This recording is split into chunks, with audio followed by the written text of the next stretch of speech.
We have all watched the drama unfold. We've seen the tears, the arguments, the ultimatums. For years, the story of Sumit and Jenny has been framed for us in a very specific way. We've been told the conflict with Sumit's mother, Sahna, boils down to two simple, understandable issues: the 30-year age gap and the vast cultural divide between America and India. We accepted it. It made sense. But what if that's not the real story? What if the narrative we've been fed is just a cover, a palatable, television-friendly excuse for a prejudice so deep, so ancient, and so controversial that it could never be spoken aloud on camera? Look at her face. I mean, really look. Watch the scenes again. That isn't just disapproval. It's not just a mother worried about her son. The look in Sahna's eyes is one of pure, visceral disgust. It's a revulsion that seems to come from the very core of her being. We thought it was her age. We thought it was her nationality. The real reason, the one that explains this level of gut-wrenching hatred, is a taboo so deep, it can't be mentioned on TV. It's not about who Jenny is, it's about what they believe she is. If you're ready to pull back the curtain and explore the explosive theory that changes everything you thought you knew about this story, then do me a favor right now. Hit that like button, subscribe to the channel, and ring the notification bell. We are going beyond the gossip and diving into the hidden cultural codes that drive this drama, and you are not going to want to miss a single moment of this investigation. Trust me, what you're about to hear will make you rewatch every single scene with Sumit's family in a completely new and shocking light. Now, let's begin.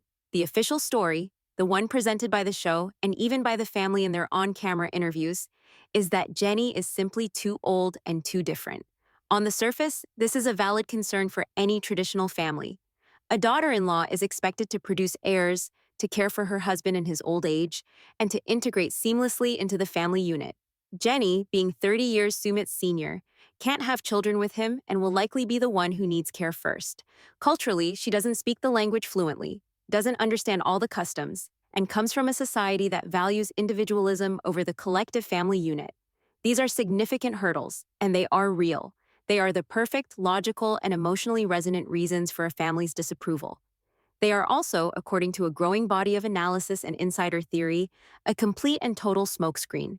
This theory posits that the age and cultural differences are nothing more than a convenient excuse, a simplified explanation for a Western audience that would not, and perhaps could not, comprehend the real, unspoken objection.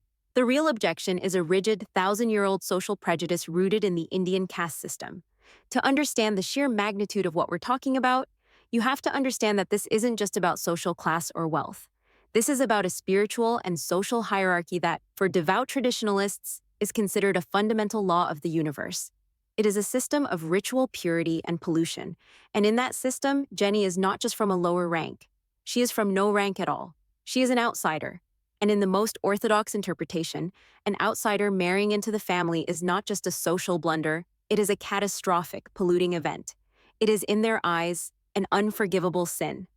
Let's break down the evidence, starting with the family itself. While the Singh family has never publicly stated their specific caste, and to be clear, we are not making a definitive claim about their specific background, we can analyze the social markers they have displayed throughout the series. Anthropologists and cultural experts who have analyzed their behavior point to several key indicators: their deep-seated concern with what society will say, the immense pressure placed on Sumit to conform, the initial arrangement of a marriage to a woman from their own community, and the emphasis on lineage and family honor are all hallmarks of a family that belongs to, or at least strongly adheres to the values of, a specific high-ranking caste. In these communities, the concept of bloodline purity is paramount. It is not a suggestion, it is a sacred duty.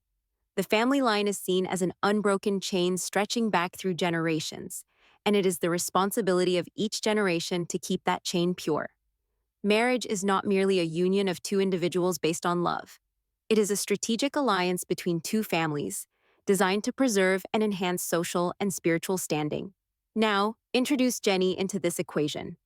An American woman with no Indian lineage, no known caste, and no connection to their social structure. To a Westerner, she is just a person from a different country, but through the lens of a rigid caste ideology, she is what is known as a Varna, meaning without caste. She exists entirely outside the system of social and spiritual classification. In this worldview, because she is not part of the system, she cannot be placed within its hierarchy of purity. Therefore, in the eyes of the most traditional adherents, she is considered inherently impure or polluting. The very idea of her marrying their son, of joining their bloodline, is not just inappropriate. It is a defilement. It is seen as an act that contaminates not only Sumit but the entire family, past, present, and future. This is the hidden key that unlocks the true nature of Sahna's reaction, the visceral horror, the physical recoiling, the wailing, and declarations that she would rather die. This is not simply the melodrama of a disappointed mother. This is the reaction of a woman who genuinely believes her son has spiritually contaminated their entire lineage. She believes he has brought a polluting influence into the very heart of their family, jeopardizing their social standing in this life and their spiritual karma in the next. Think about the language used. It's always about shame, about society, about the family's name being ruined. For an American viewer, this sounds like an over-the-top concern with gossip. But for a family entrenched in a traditional caste mindset, society doesn't just mean the neighbors. It means their entire social and religious community, the network of families they are interconnected with, the people who validate their status. A marriage like this can lead to being socially ostracized, treated as if they too are now unclean by association. This is why the age issue, while real, is likely a red herring. Is the 30-year age gap a problem? Yes. But is it enough to provoke the near apoplectic rage and profound soul-deep grief we see from Sahna? Unlikely. There are many examples of families, even in India, coming to terms with large age gaps when the partner is otherwise considered suitable. The cultural argument is the same. Countless Indian men have married foreign women. While it often comes with challenges, it is not an insurmountable obstacle. Families adapt. But what they cannot adapt to, what they can never accept, is a perceived violation of a core religious and social taboo. The problem isn't that Jenny doesn't know how to cook Indian food or follow every custom. The problem, in this theoretical framework, is that her very existence in their family is a spiritual stain that can never be washed away. So why the cover-up? Why not just say this on camera? There are two simple reasons. First, the caste system is an incredibly complex and sensitive topic in India. Discrimination based on caste is illegal, but the social prejudices remain deeply embedded. For the family to articulate these beliefs on an international television show would be to invite massive criticism and accusations of bigotry. It is far safer and more socially acceptable to voice their objections in the language of age and culture. It allows them to appear as concerned parents rather than adherents to a rigid, discriminatory social doctrine. Second, the production and the network, TLC, would likely never touch this subject directly. It's a hornet's nest. How do you explain the nuances of a 1,000-year-old social hierarchy, with its concepts of ritual pollution and inherited status, in a 90-second soundbite on a reality show? You can't. It's too complicated, too controversial, and frankly, too ugly for mainstream entertainment. It is far easier to sell the audience a simple, relatable story of May-December romance gone wrong. Old American lady falls for young Indian man, his parents disapprove. It's a story we can all understand. The alternative, old American lady considered a spiritual pollutant by her fiancé's high caste family, threatens to destroy their bloodline and social standing for all eternity, is a much darker and more complex narrative. Now, let's re-examine key moments from the show through this new lens. Remember when Sahna finally visited Sumit and Jenny's home after they were married? She refused to eat or drink anything. On the surface, it's a sign of disapproval, a boycott. But in the context of caste, it takes on a far deeper meaning. The sharing of food is a deeply significant act. Traditionally, one would only accept food from someone of an equal or higher caste. To accept food from someone considered polluting would be to ingest that pollution oneself. Her refusal to eat was not just a snub. It was a ritualistic act of self-preservation, a way of signaling that she would not partake in the contamination that she believed Jenny represented. She was drawing a line, not just emotionally, but spiritually. Consider the family astrologer. We saw him give dire warnings about the marriage, which was framed as him seeing incompatibility. But family astrologers in India do more than just read star charts for romance.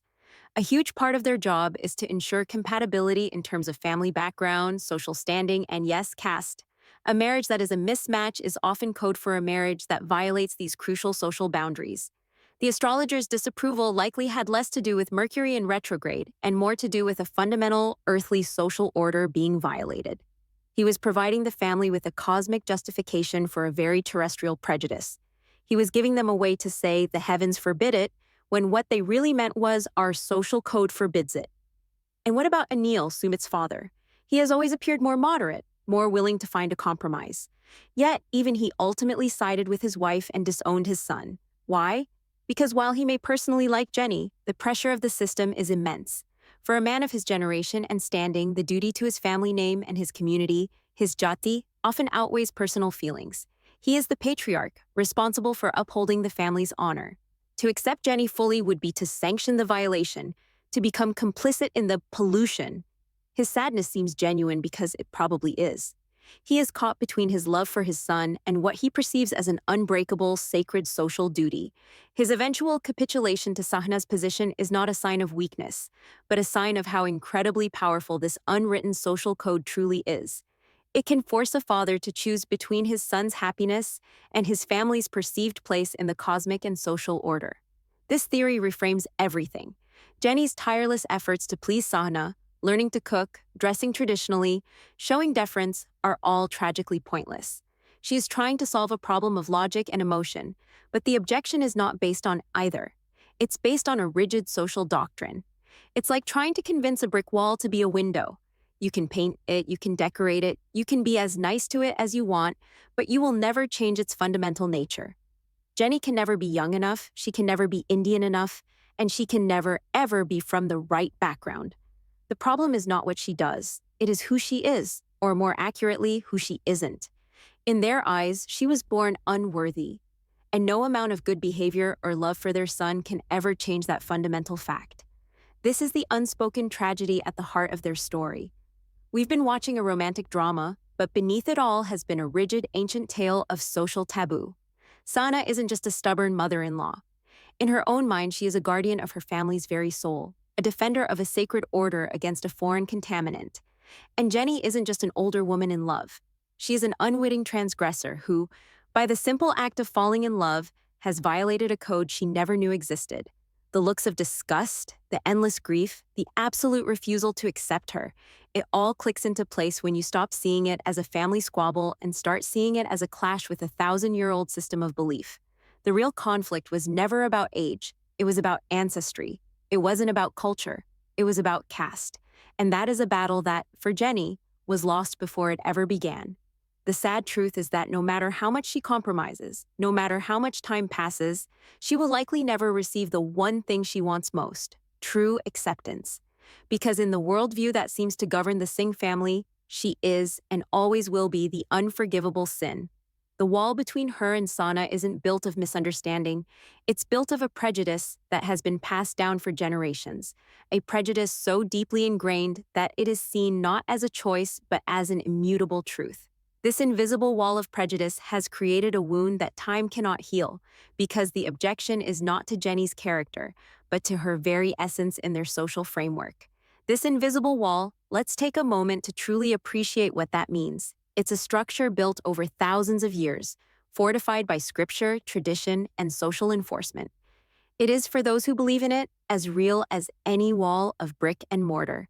And Jenny, bless her heart, has been throwing herself against it for a decade, believing it was made of simple disapproval, when in fact, it's made of something far more impenetrable. To truly grasp the gravity of this, we need to dig deeper into the concept of purity and pollution. This isn't about hygiene, it's not about Jenny being literally unclean. It is a ritual and spiritual concept, a belief that certain actions, associations, and substances can diminish a person's or a family's spiritual standing. And a marriage outside the prescribed social boundaries is considered one of the most potent forms of pollution imaginable. Imagine the family's lineage as a pure, clear river that has flowed for centuries. In their worldview, Sumit has deliberately diverted a contaminated tributary into this river. The pollution doesn't just affect him, it flows downstream, affecting everyone. This is why the crisis is so total and so catastrophic for them. It's not just about their son making a poor choice, it's about the perceived spiritual health of their entire family unit, including future generations. This is where Sumit's brother, Amit, and his wife, Shri, become critical figures in this drama. We see them as the moderates, the voice of reason. They seem to like Jenny, they offer advice and appear supportive, but watch their actions, not just their words. They never fully defy the parents. Their support always has a limit. Why? because they and their children are also part of this river. Amit and Shri are playing a terrifyingly delicate game. They love Sumit, but they must also protect their own family from the social and spiritual fallout of his marriage. The pollution of Sumit's choice could have very real consequences for them. It could affect their standing in the community. It could make it harder for them to find suitable marriage partners for their own children years from now. Other families, seeing that the Singh bloodline has been compromised by an outsider, might be hesitant to form an alliance with them. This isn't an exaggeration. This is the fundamental mechanics of how these social systems operate and enforce themselves. So when Amit and Shri visit Sumit and Jenny, acting as intermediaries, they are not just trying to broker peace. They are also performing damage control for the entire family. Their cautiousness, their eventual deference to their parents' will, is an act of social survival. They are caught in the same trap as Sumit, just one step removed. They cannot afford to be seen as condoning his transgression, because the stain of it could splash onto them. Now let's turn the lens onto Sumit himself. For years, many viewers have seen him as weak, indecisive, and deceptive. And he has been all of those things. His initial catfishing, his secret marriage, his endless string of broken promises to Jenny. It's a pattern of behavior that is hard to defend. But if we apply our theory, his actions are not just the signs of a flawed character, but the desperate, panicked flailing of a man trying to escape a cage he was born into. Sumit was raised from birth to believe in this system. The sanctity of the bloodline, the importance of caste, the absolute authority of his parents, these weren't just ideas. They were the air he breathed. His love for Jenny was a rebellion against the very foundation of his reality. His initial deception, pretending to be someone else online, might have been more than just a lie. It may have been his only way to experience a relationship completely free from the crushing weight of his social identity. As Michael Jones, he wasn't Sumit Singh, a man with 1,000 years of social obligation on his shoulders. He was just a guy. Jenny didn't fall for Sumit of a specific caste. She fell for a person, and he in turn found in her a love that was completely untethered from the rigid rules that had governed his entire existence. But reality, as it always does, came crashing in. His first arranged marriage was him attempting to do his duty, to fit back into the box. It was a miserable failure because he had already tasted a different kind of life, a different kind of love. The ensuing years of lies and double lives were the chaotic result of one man trying to live in two completely incompatible worlds at the same time. He was trying to appease the ancient world of his parents while holding on to the modern world of personal choice that Jenny represented. It was an impossible balancing act, and it was doomed to collapse. His deep, gut-wrenching fear of his parents, which often seems baffling to Western audiences, makes perfect sense in this context. He isn't just afraid of their anger. He is afraid of the cosmic and social consequences of his actions, consequences he has been taught to believe in his entire life. The act of defying them is not just disrespect, it is a spiritual betrayal. He is a man at war with his own conditioning. Part of him loves Jenny and wants a life with her, but another part, a deeply ingrained part, is horrified by what he has done to his family's name and honor. This internal conflict is what paralyzes him. It's why he can stand up to his parents one moment and crumble before them the next. He is fighting a battle not just with his mother, but with the ghost of his ancestors and the expectations of his entire community. This is the conversation that happens off camera. This is the truth that is hidden in plain sight, coded in the family's language of honor, society, and respect. When Sahna says, "Think of what people will say," she isn't worried about idle gossip. She is invoking the power of the community to enforce its norms. She is saying, "We will be judged. We will be shunned. Our status, which we have spent our whole lives maintaining, will be destroyed." This is a threat of social death. And in a collectivist culture, social death is a fate almost worse than actual death. It explains the sheer theatricality of their grief. The threats of self-harm, the dramatic fainting spells, the pronouncements of being dead to them, this is the language of ultimate crisis. From their perspective, the crisis is real. Sumit has detonated a social and spiritual bomb in the middle of their lives, and they are reeling from the blast. Think about the legal battle they waged to prevent the marriage. Most people saw it as a cruel tactic to keep the lovers apart. But from their side, it was likely seen as a necessary, albeit extreme measure to prevent a catastrophe. They were trying to use any tool at their disposal to stop this polluting event from becoming official, from being sealed forever. They failed. Sumit and Jenny got married. And in that moment for Sahna, the worst had happened. The contamination was no longer a threat, it was a fact. This is why there has been no softening of her position. From her point of view, there is nothing to soften. The damage is done. The sin has been committed. The lineage is, in her eyes, forever tainted. This leads us to the final, heartbreaking judgment. The tragic realization is that this is a problem with no solution. It is an impasse. Jenny can spend the rest of her life being the perfect wife, the most respectful daughter-in-law. But it will never matter. She is trying to earn her way into a system that is, by its very definition, based on birth, not merit. She can never be good enough, because in their eyes, she was born unworthy. And Sahna is not a monster in her own story. She is a devout follower of a belief system, a mother trying to protect her family from what she perceives as a genuine spiritual danger. Her methods are cruel, her prejudice is ugly, but her motivation, from within her own worldview, is consistent. She is trapped by her beliefs, just as Sumit is trapped between his two worlds. The story of Sumit and Jenny is therefore not the quirky love story TLC sold us. It is a profound tragedy.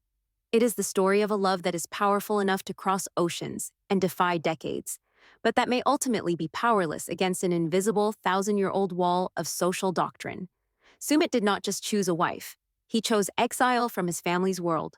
And Jenny did not just marry a man, she married into a conflict far older and deeper than she could ever have imagined. They may have a marriage certificate, but they are living on an island, isolated by a cultural chasm that may never be bridged. The real question we are left with is a difficult one, and it goes far beyond reality television. Does understanding the deep-rooted social and religious context of the Singh family's prejudice make their reaction more understandable? Or, by revealing the sheer depth of the bigotry involved, does it make their rejection of Jenny even more unforgivable? This is a complex topic, a clash of ancient tradition and modern love. I genuinely want to know what you think. Let's discuss it, with respect, in the comments below.